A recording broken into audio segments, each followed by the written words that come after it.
عزت پاک با عرض سلام و ادب و احترام. السلام علیکم و رحمت الله و برکاته.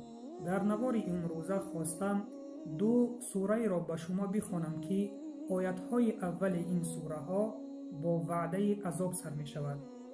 سوره یکم: استعیذ بالله ویل للمطففین، یعنی وای بر حال کم کننده، یعنی شخصانی که در وقت فروختن از ترازو میزنند در سودای خود هر نمود فریب را استفاده میبرند.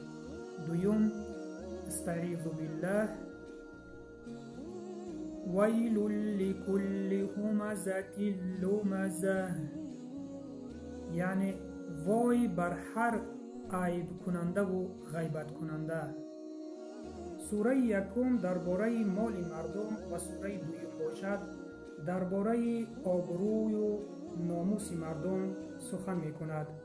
پس وای بر حال آن کسانی که چنگ به مال مردم می زنند و با راه ناحق مال مردم را از خود می کنند، و اینچنین وای بر حال آن شخصانی که عیب مردم را می جویند، غیبت مردم را می کنند.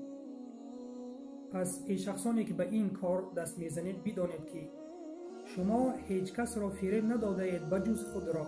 وقتی که شما با فریب مال مردم را از خود می کنید، بدانید که روز قیامت از ثوابهای شما گرفته به آنها داده می شود، و اگر ثواب نداشته باشید از گناهان آنها گرفته به شما داده می شود، چنین که در حدیث آمده است.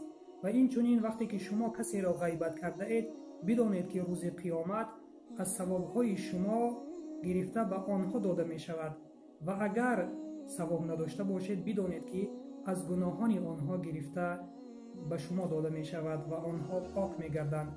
هر وقتی که شما مال مردم را از خود می کنید با راه ناحق و غیبت مردم می کنید، بدانید که شما ثوابهای خود را به آنها تحفه کرده ایستاده اید. پس از این کار دست بکشید.